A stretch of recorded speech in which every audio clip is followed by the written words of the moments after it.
Well, thank you to those of you who are joining us right now. I will get us started. And as a reminder, we are recording today's webinar for people who aren't able to make it live. And this and all of the other webinars from our Lunch and Learn series are available on the Child Study Center website.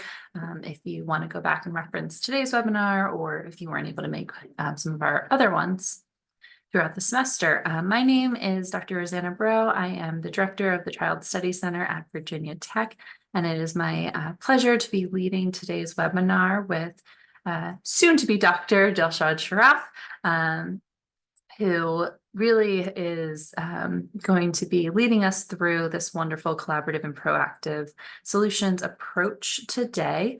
And the reason for this is that Dilshad is our inaugural Collaborative and Proactive Solutions Fellow. It's a fellowship that Dr. Ross Green, who is the developer of the CPS model that you'll be hearing about today. Dr. Green is an alum of Virginia Tech, as well as an affiliated adjunct faculty member within the Department of Psychology here. He really is just an internationally recognized clinical psychologist who's written several books that you see on your screen right now related to helping support children and different behavioral principles that you'll be hearing about and strategies to use. His organization, Lives in the Balance, that you see in the bottom right corner, and the link for that website provide lots of great resources that we're going to reference today, and we'll have a QR code in the link again at the end for where you can access the different handouts and various different resources that we'll be mentioning.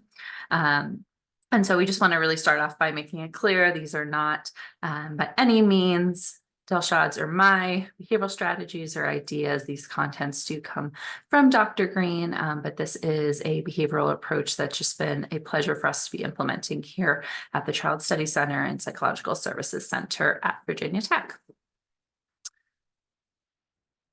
So what is collaborative proactive solutions? You all came here to hopefully find that out and learn a little bit more about some of the strategies related to CPS, and to help explain the CPS model, which is based on the premise that challenging behaviors occur when the demands and expectations that are placed on a child are exceeding that child's capacity to be able to respond adaptively.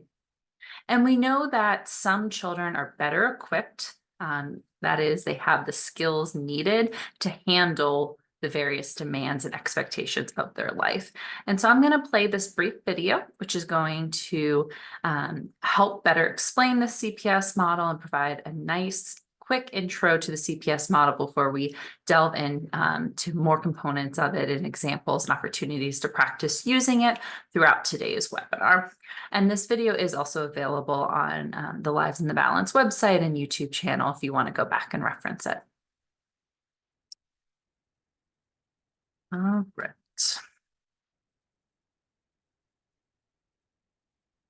Let me make sure I'm sharing my sound so you can all hear it. There we go. Hi, I'm Taylor. I'm pretty much a regular kid. I like playing video games, I like playing soccer, I like my dog, Frisbee. I like hanging out with my friends. I think my mom and dad are pretty cool, except they're always getting on my case about something. And I get frustrated sometimes. Now, everybody gets frustrated sometimes, so that's not so unusual. And I get really upset when I get frustrated. And that's turning into a pretty big problem. Like when my mom is trying to help me with my homework, or like when my team loses a soccer game, or when I'm not doing well in my video game, or when my little brother goes in my bedroom and messes with my stuff, or like when it's time to get up for school in the morning. It's not like I'm trying to get really upset. It just happens. Some kids cry when they're frustrated, like my sister. Some kids pout or hide when they get frustrated, like my little brother. People don't seem to mind that stuff so much, but when I get frustrated, I scream and sometimes swear, and sometimes I hit and throw things. And then my mom and dad sometimes get really upset too. And then they give me timeouts or take away privileges. I've had a lot of timeouts in my life, but all those timeouts never helped me stay calm when I got frustrated. My mom and dad have taken me to a bunch of doctors to figure out what's going on with me. Some of the doctors thought that if my parents used a sticker chart, I wouldn't get so frustrated. But then I got frustrated when I didn't get stickers. Some of the doctors thought medicine would help me be less frustrated. One of the medicines just made me tired. The other one made me gain a lot of weight. And some of the doctors said I had some kind of disorder, oppositional something.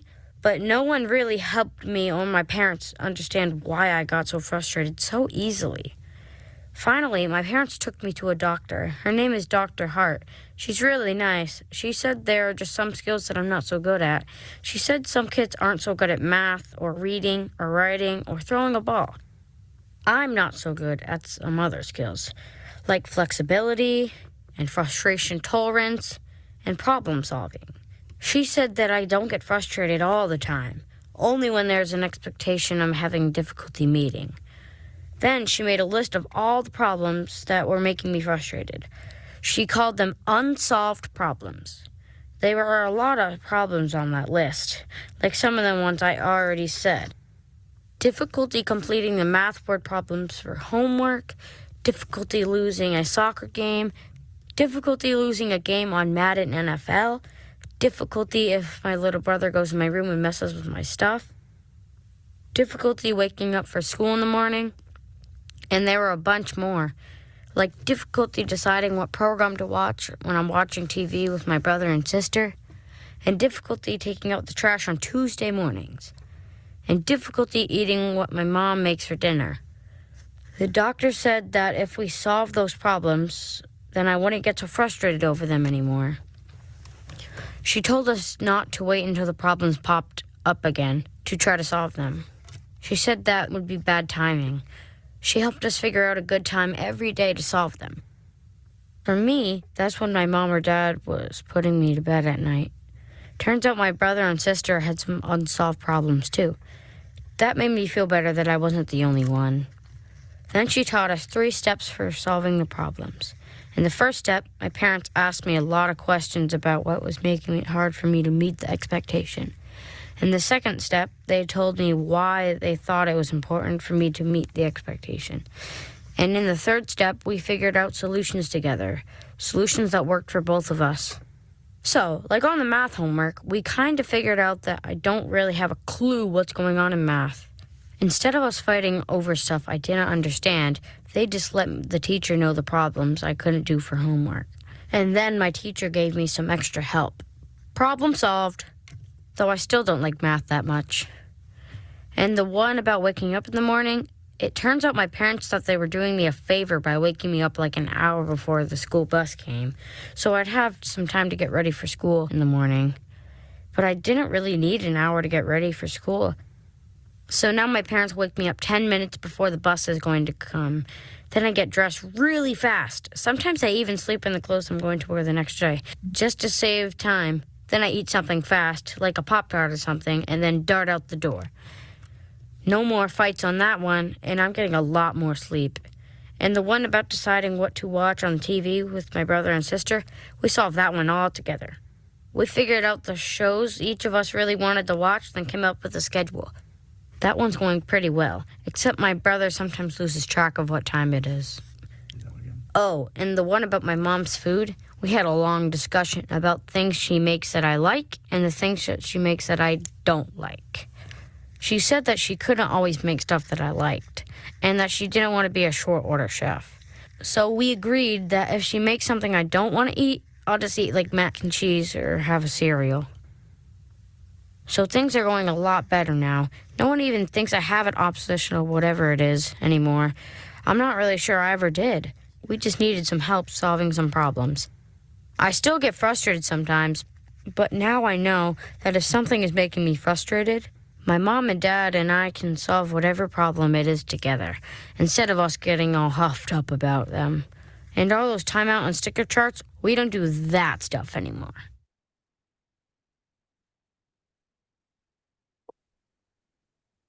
Okay.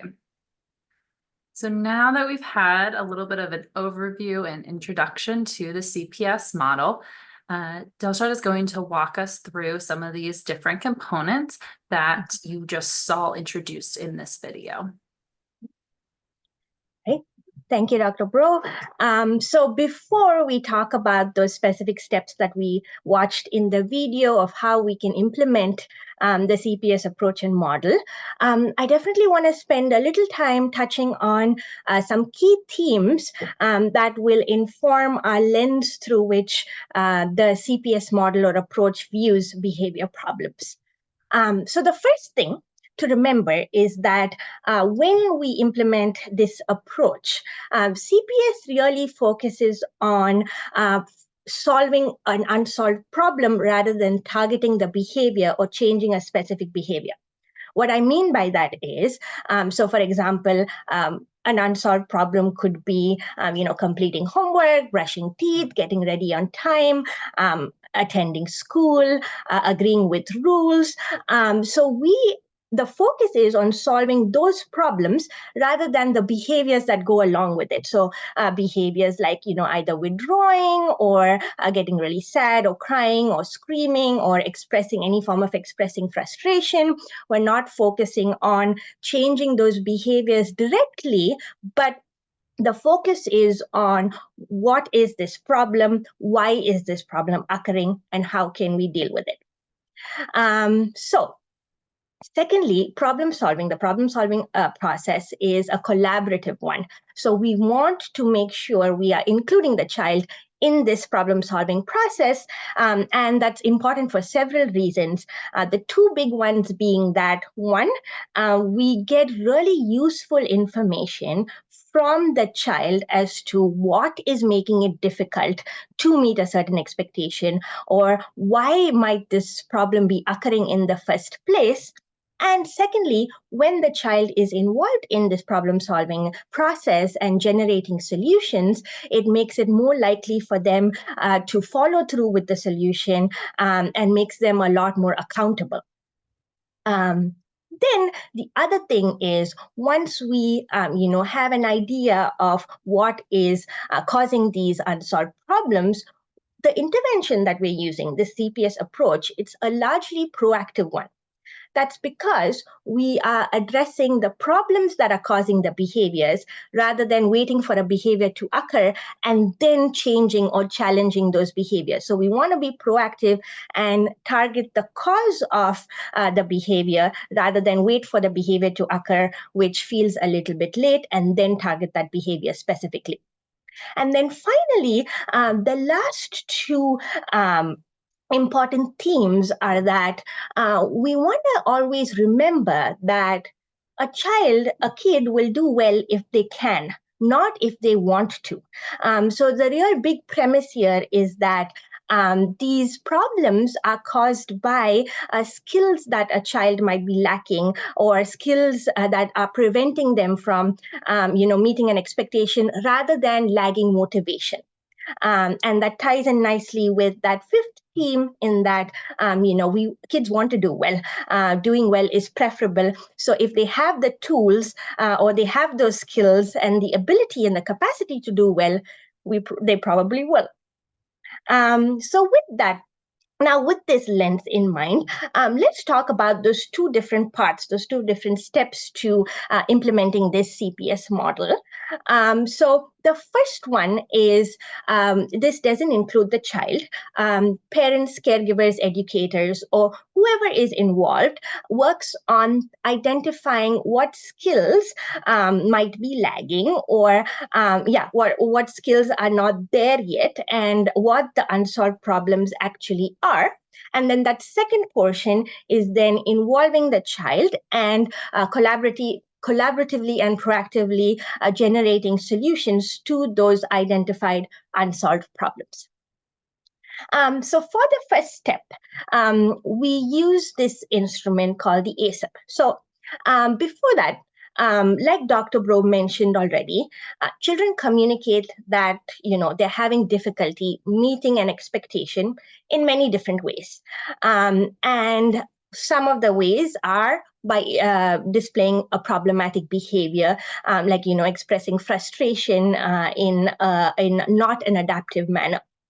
And oftentimes, these behaviors occur because certain skills that are important to meet certain expectations, such as your ability to think flexibly, or frustration tolerance, emotion regulation abilities to problem solve, are not where we might expect them to be with certain children. And so the first step is we're going to use this instrument called the ASAP, or the Assessment of Skills and Unsolved Problems. This was devised by Dr. Ross Green to identify what those skills might be and then think about the unsolved problems. Now, the one thing I do want to mention is that the skills itself are not the primary target in the CPS model.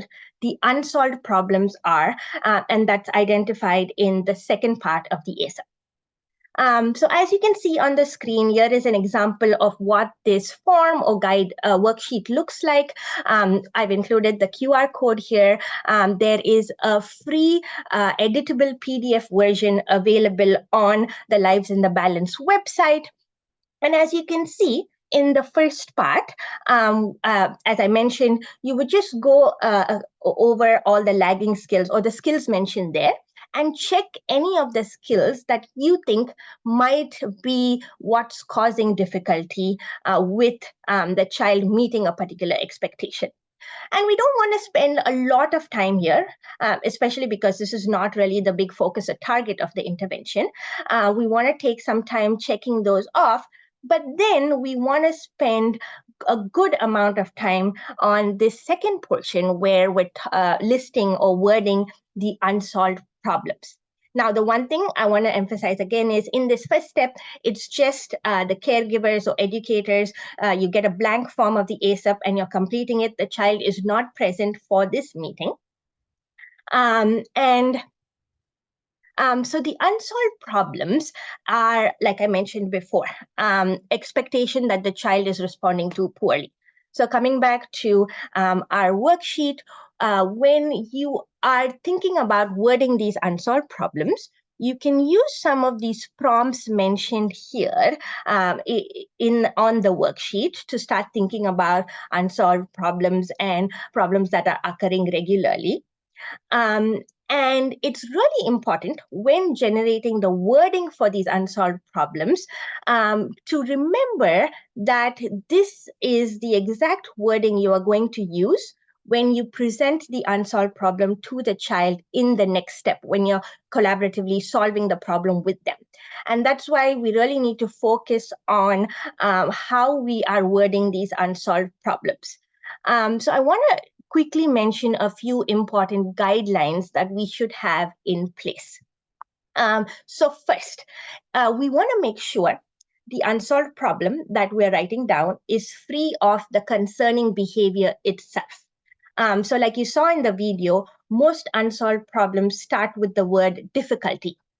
So for example, one example could be difficulty getting to bed once your nighttime routine is complete. As you could see, that didn't include any concerning behavior. If it were to include a concerning behavior, it would say something like, crying or throwing a tantrum when asked to go to bed once your bedtime routine is complete.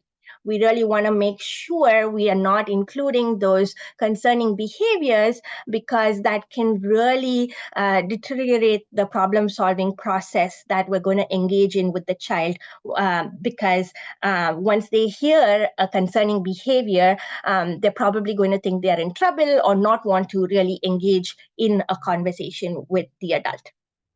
Secondly, we also want to ensure that these unsolved problems are free of any adult theories. So as much as possible, we want to make sure it doesn't include the word because.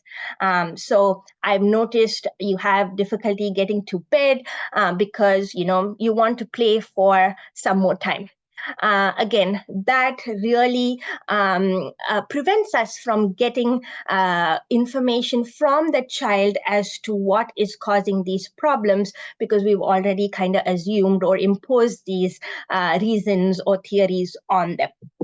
Thirdly, we want to make sure that these problems are split, not clumped. So we don't want to say difficulty attending recess and difficulty getting back from recess and difficulty engaging with peers during recess.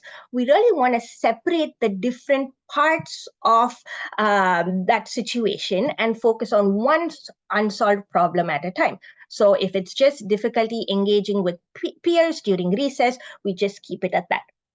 And then finally, another one is that we want to make these unsolved problems as specific as possible. So rather than just saying completing homework assignments, it can say completing your math homework assignment by yourself in the evening.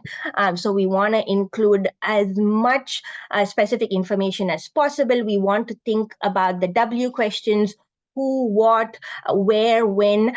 So we are making the unsolved problem specific. We don't want to think of the why question, because again, that goes back to adding adult theories to the unsolved problem.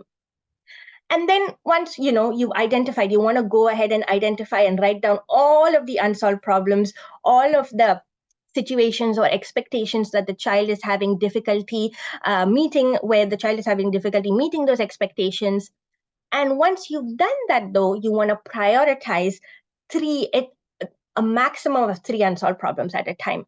So you want to make sure you're not working on too many, but pick the 3 that are interfering the most or causing the most impairment and focus on those. And as you can see here on the Lives in the Balance website, there are a lot of video examples of educators and caregivers completing this portion of the CPS approach, where they're talking about the unsolved problems for a child and writing them down. And so feel free to definitely check out these videos. They're really helpful. All right.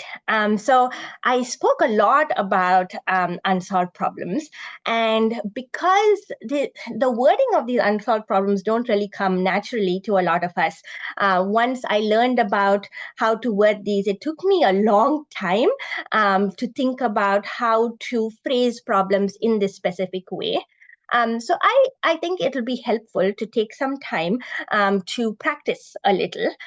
So feel free to use the Q&A feature and type in how you would word an unsolved problem for your child or a child you work with, and we can discuss them and see if we can change anything to the wording or if the wording looks good. So again, feel free to use the Q&A feature and just type in an unsolved problem. As I mentioned, they mostly start with difficulty with.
All right, so child does not want to complete homework after school. That is definitely a good problem to target, but it's important there. A phrasing really is important there when thinking about the fact that, again, we are using this specific wording to present the problem to the child.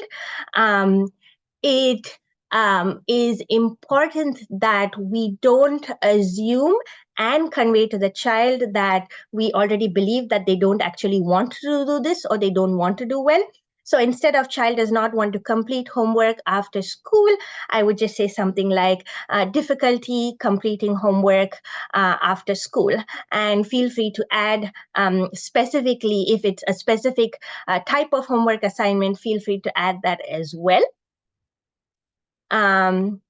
It looks like you are having difficulty remembering to put your things away. Yes, I think that is definitely a good one. Difficulty remembering to put your things away. Again, I would, if possible, add more specifics to that unsolved problem. So it looks like you have difficulty remembering to put, your school materials away. We don't want to clump things and generalize just putting things away all the time, but add what they're forgetting to put away, when this is happening. So we are priming and providing that situation to the child that we're talking about, so they can specifically think of, oh, in that specific instance, what is going on. All right, let me see. One Q&A. Difficulty with sitting on potty before bed and before leaving the house. When adult requests, they just try so they won't have an accident. Right? Thank you so much for sharing that one. Let's break that down. Sitting on before bed and before leaving the house. So this is a really, really good start.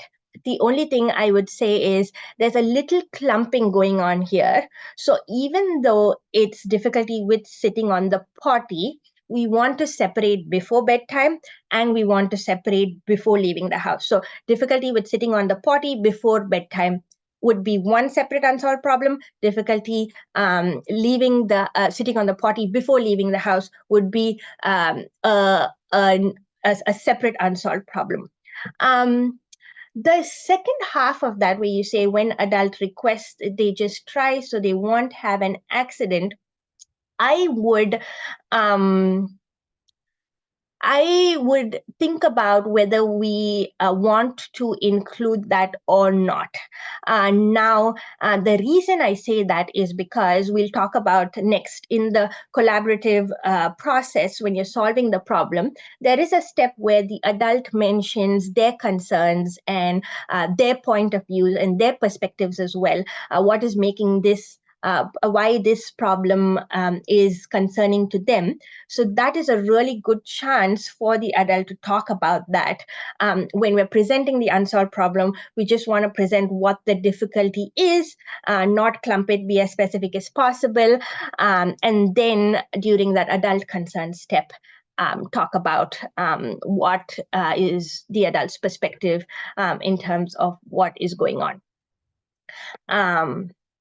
Right? That was a really, really good try. Thank you, everyone. You're already getting the hang of it. So now, once we have thought about, okay, what is the we've identified the unsolved problem, which three we want to target first, we're going to move on to the next step, which Dr. Green calls Plan B.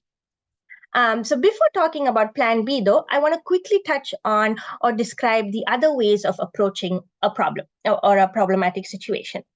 One way you can do so is by using Plan A, which is usually the approach we tend to lean towards, where we don't involve the child in the problem-solving process, but we come up with a solution based on what we think might be the problem or the reason for this problem. And sometimes it ends up not being as helpful because we are missing that important information from the child as to what is making this difficult in the first place. So that's one way. It's not a partnership.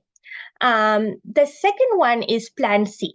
Now, Plan C is where you decide, okay, I don't want to deal with this problem at this particular time, or you're putting the expectation on hold for now.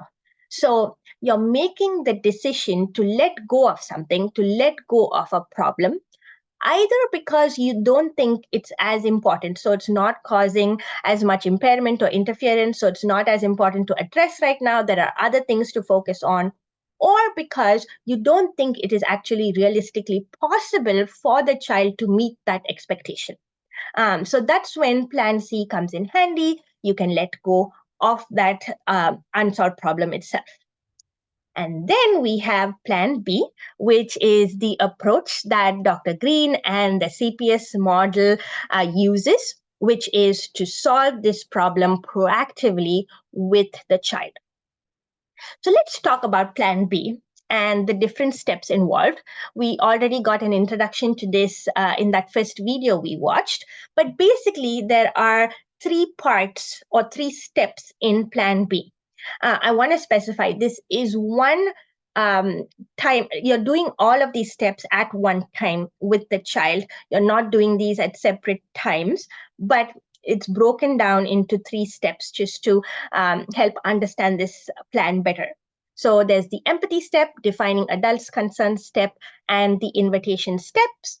And let's discuss each of these further in detail.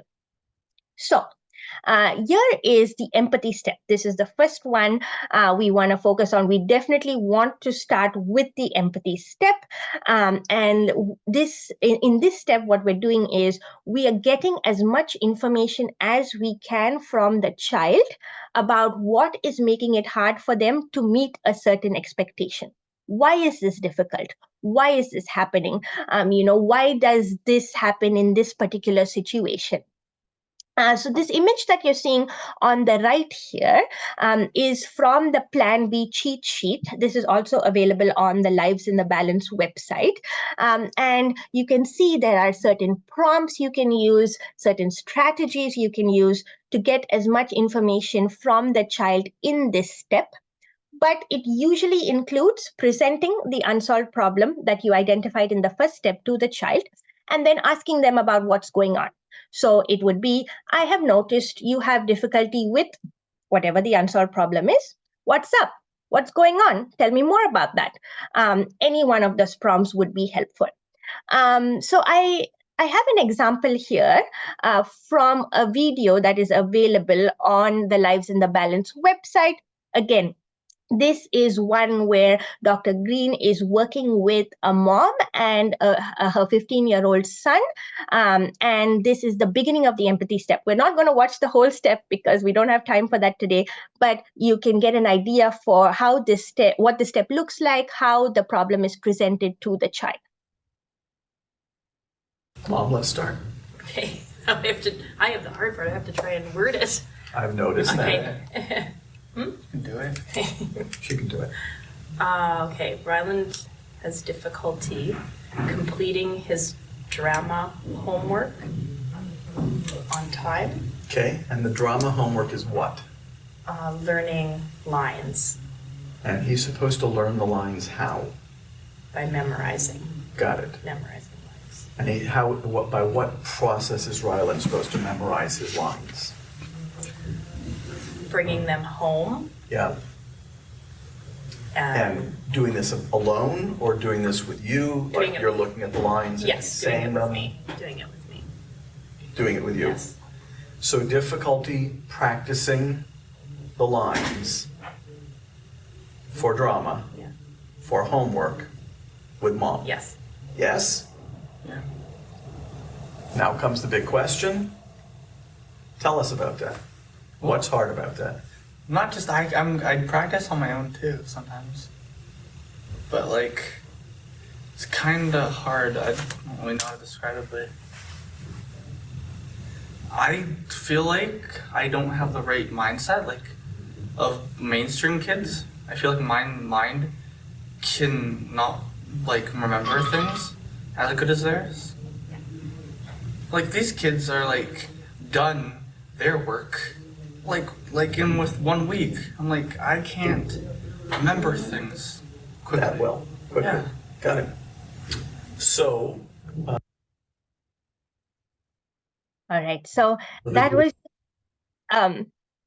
One quick example, as I mentioned, as you can see here, they were taking some time to make sure the unsolved problem was very specific. It included a lot of specific details, and then presented it to the child. And the empathy step actually in this example goes for about like 20 or 30 minutes more.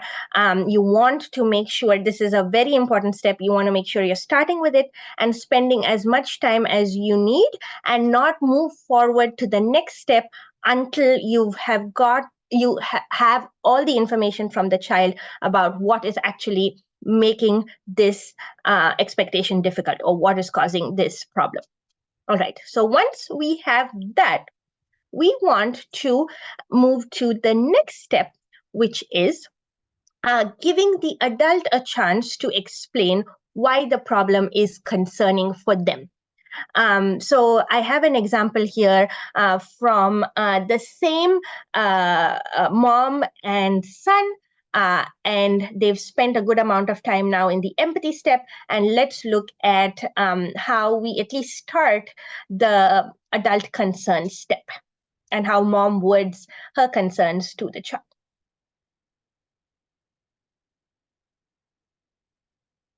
So now I'm going to just summarize one more time. You can tell how much I don't like leaving the empathy step until I'm sure we got everything. Other kids are faster and smarter, you feel. You're a little slower. Deadlines don't help. Stuttering makes it harder. Reading and memorizing is stressful, especially if there are long words or paragraphs. And you're not always telling mom that you have lines to memorize, and you're not always remembering that you have lines to memorize. Correct? Yeah. Is there anything else making it difficult for you to memorize your lines for drama, for homework? No, I don't think so. The empathy step is now done.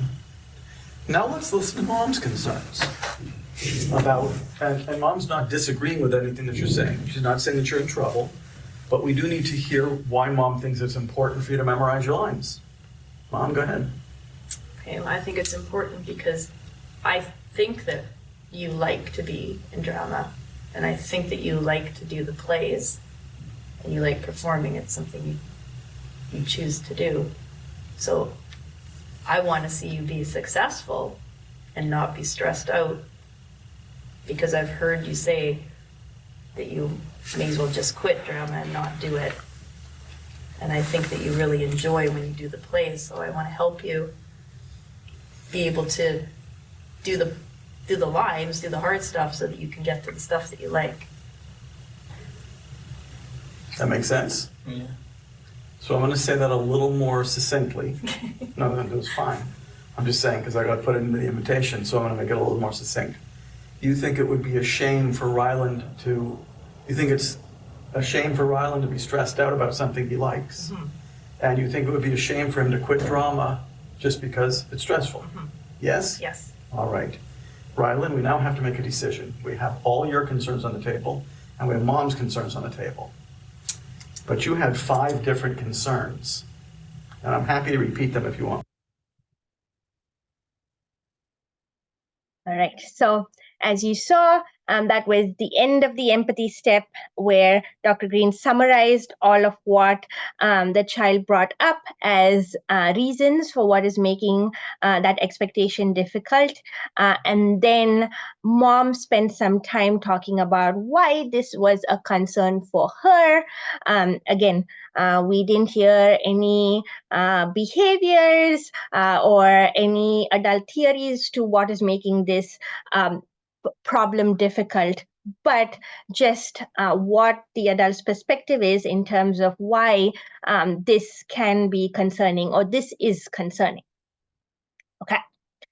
So then once we have the child's perspective, we have the adult's perspective, we have both sides of the situation or the story, we move on to what we call the invitation step. So this is that step in which we spend time collaborating with the child to identify a solution together And we want to make sure that this solution is both realistic, it is feasible, and it is realistic for the child to carry out, and it is mutually satisfactory. So both child and the caregiver or educator or whoever is involved is okay and is on board with this plan and with this solution.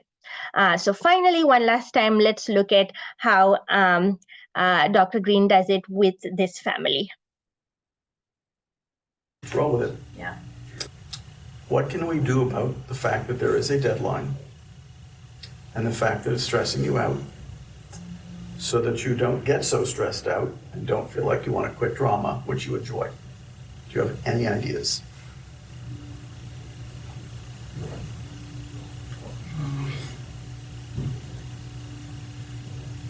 Sorry, what?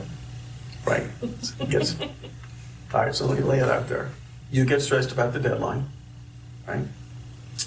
Your mom knows you get stressed out, doesn't want to see you get stressed out, and certainly doesn't want to see you quit drama because she knows you enjoy it. How can we solve those two things? Is there anything we can do about the deadline and the fact that it stresses you out so that this doesn't become unenjoyable because you really enjoy drama and your mom wants to make sure you continue enjoying drama? What can we do about those two things? Deadline, keep it enjoyable. This will give me more time to remember things, like overthink. Very interesting.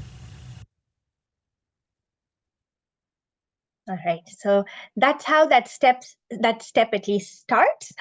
We begin that step, and these 3 steps basically sum up Plan B. It's important that we find a good time to have this conversation. We don't do it when things are stressful or there are heightened emotions, or either you or the child might be tired, hungry, anything that might not make this collaborative session useful or productive or successful. So we want to keep that in mind.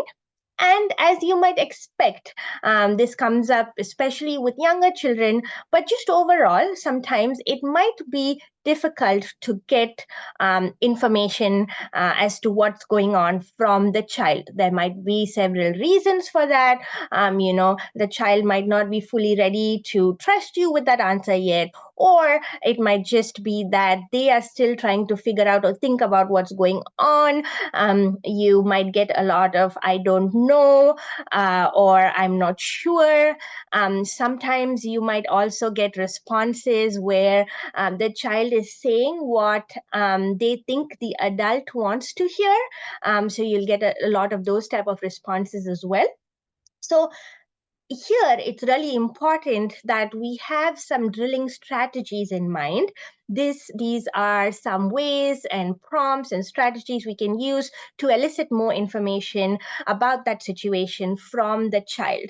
I'm not going to go through all of these, but I have included a QR code. Again, this takes you to the Lives in the Balance website.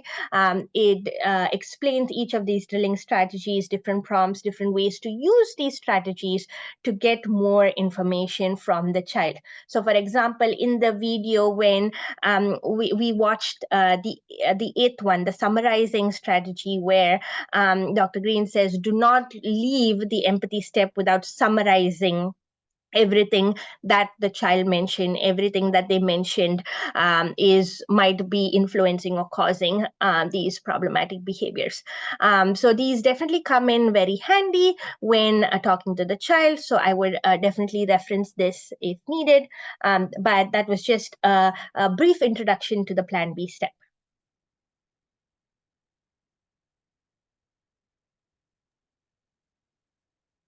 All right. So I know this was a very quick overview that Delsha just provided us, and we were showing just little clips of this, but hopefully after having this introduction and hearing more about the CPS model, you're excited to maybe try it now with your family. And as we've been saying throughout, the Lives in the Balance website has lots of great handouts that you can use to help with supporting implementation of CPS on your own, or if you are local in Blacksburg, we do offer this approach at our clinics here. And so if you would like to be doing this with support of a clinician, your family can do so. Or if you want to be implementing this as a teacher or school counselor with your students, there are these great worksheets to be able to do it. I'll also mention some additional training that is available in just a moment. But this is an example of a problem-solving worksheet. You can see, kind of going back to what Delsha had highlighted earlier, to make sure that you limit your unsolved problems to 3 different problems, and it allows you to kind of track progress on addressing each of those problems and who's kind of taking lead on them. And as promised, this is the QR code so that you can access all of these materials and paperwork. We provided the individual links to the PDFs throughout the slides today, but this QR code will take you to where the repository is for all of them, so that you can support either your family or your work with your students in being able to implement CPS. And so if you do want to learn more, you're excited about this approach and want to be able to more effectively deliver it yourself, Dr. Green does offer 2-day introductory and advanced trainings on CPS. The next one coming up, for example, is May 30th and 31st. If finding time that you can get away for 2 full days is not an option for you, there are also pay-per-view options available where there's recordings of prior 2-day workshops that Dr. Green has given. And this will allow you both to practice as well as see more in-depth examples of what the CPS model looks like in action.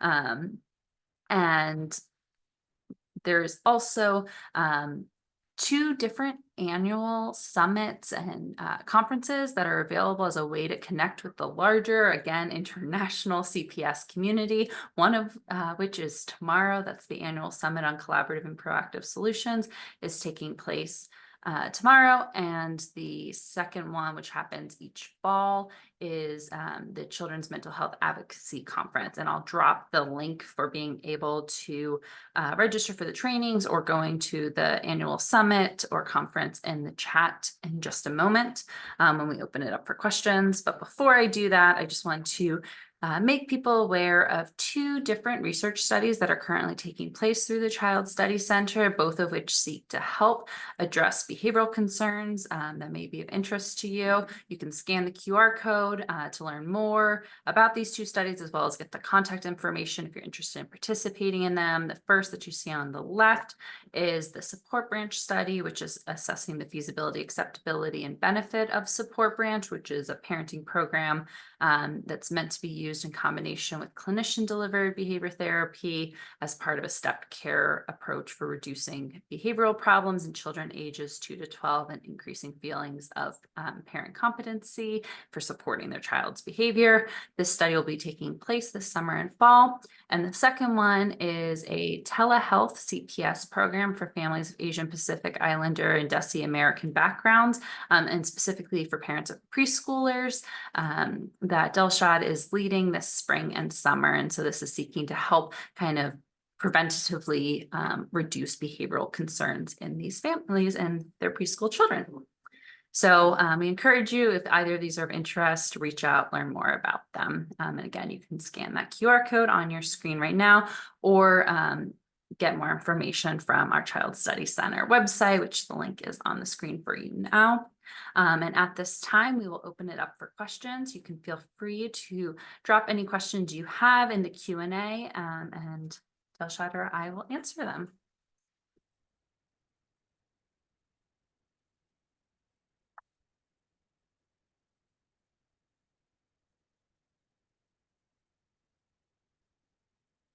I'm putting in the chat now the link for the more in-depth trainings as well as that annual summit.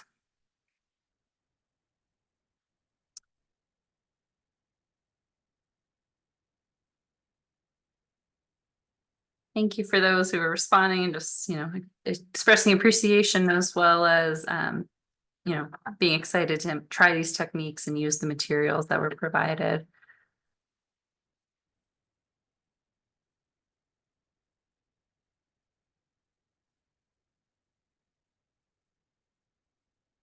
The other thing we can do, I'm happy to stop the recording at this time if people maybe have specific questions or scenarios. You can also post anonymously if you would prefer, but you can post any questions about like, how do I address this unsolved problem with my child? We do have about 10 minutes that we can kind of talk through some strategies or ways to implement this with specific families.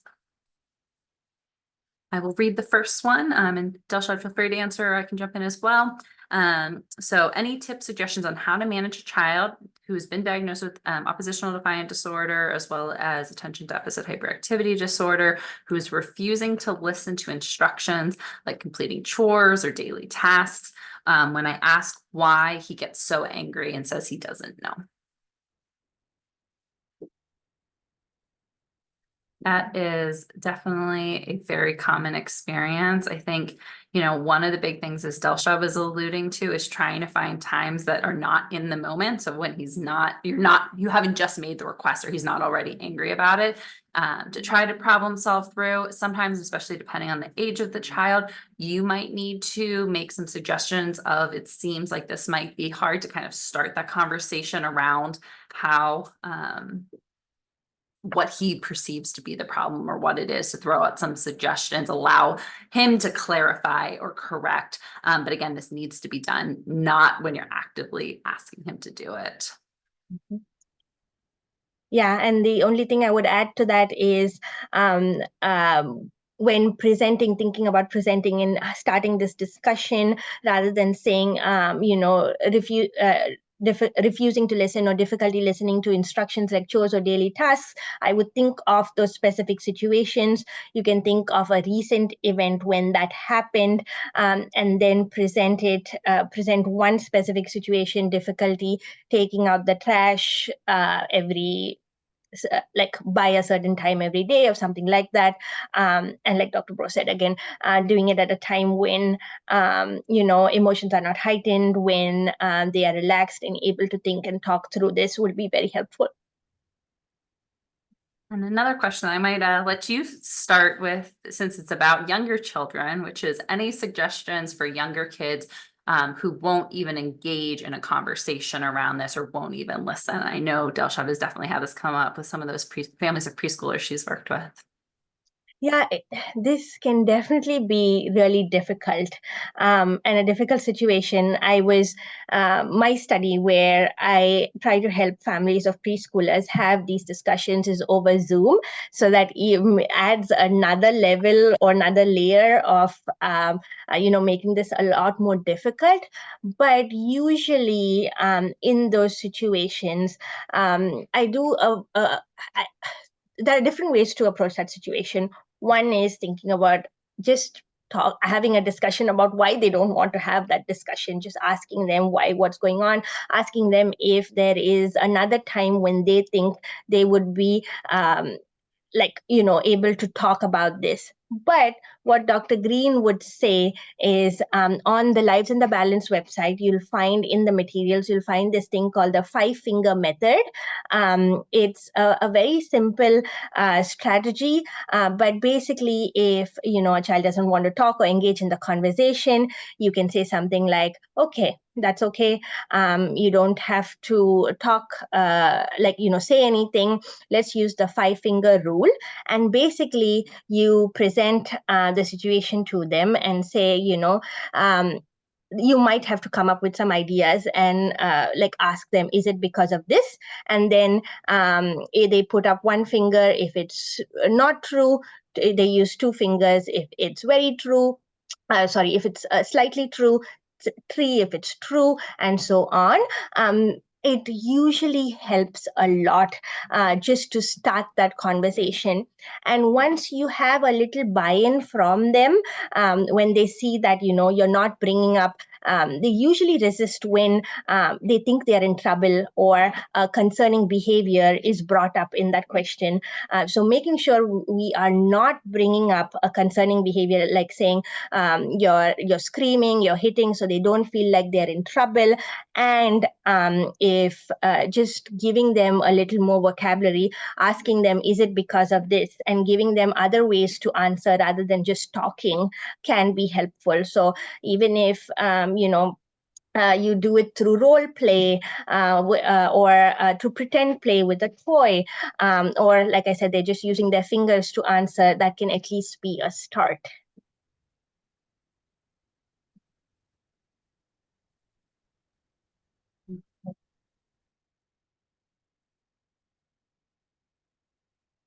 These are great questions. And one of the things that I think we didn't adequately highlight, but I'll just mention while we wait to see if there's another question, is that the CPS model really has been used, with children as young as 2, in the preschool age, all the way up through late adolescence. We saw the 15-year-old in the video clip, and has been used with children with a range of cognitive abilities. And so that's one of those things that's really nice, is that the same principles or the same strategies can be implemented just with these small tweaks to engage a child based off of their own ability or their own age level. And just to add to that, there is a separate section on the Lives in the Balance website where they include examples of the CPS approach or CPS model being used with very young children, and the success around that. So I would definitely encourage you to watch those if that's your target population or that's the age group of the children you work with.